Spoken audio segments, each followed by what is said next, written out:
जन्मगावात येऊन त्यांच्या स्मारकावर अभिवादन करून क्रांतीज्योती सावित्रीबाई फुले यांच्या जन्मगावी येऊन त्यांच्या स्मारकाला अभिवादन करून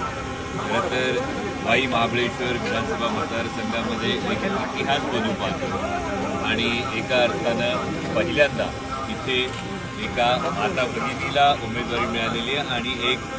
महिला ही प्रतिनिधित्व सावित्रीबाईंचं जन्मगाव ज्या मतदारसंघात आहे त्या मतदारसंघाचं प्रतिनिधित्व एक